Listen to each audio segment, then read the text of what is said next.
Le gouvernement veut faire le point en septembre sur cette réforme à haut risque censée entrer en vigueur au 1er janvier 2019.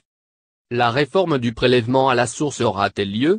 On se donne jusqu'au 15 septembre pour voir si on le fait ou pas, aurait répondu le président de la République il y a quelques jours, selon le Canard enchaîné du mercredi 29 août.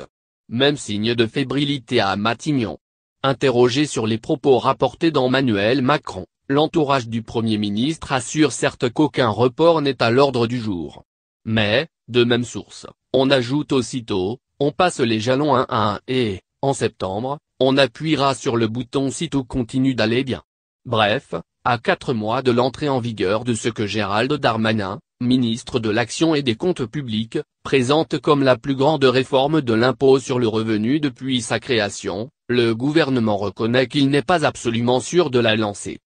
Dans l'entretien qu'il a accordé il y a quelques jours au journal du dimanche, Édouard Philippe ne disait d'ailleurs pas autre chose.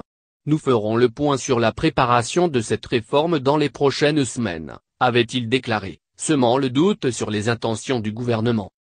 Nous ferons l'impôt à la source à partir de janvier parce que c'est une grande réforme sociale, une grande réforme qui améliore la trésorerie des Français, a cependant martelé M. Darmanin, mercredi 29 août sur Europe 1, précisant, il n'y a aucun bug administratif ou informatique.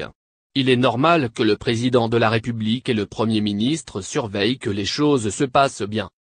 L'exécutif sait qu'il ne peut pas rater cette réforme qui concerne 38 millions de foyers fiscaux. Certes, ce n'est pas l'impôt sur le revenu qui est réformé, mais seulement sa collecte. Dorénavant, les Français ne paieront plus eux-mêmes l'impôt qu'ils doivent sur les revenus de l'année passée. C'est leur entreprise ou leur caisse de retraite qui le prélèvera tous les mois sur leur salaire pour le compte de l'État.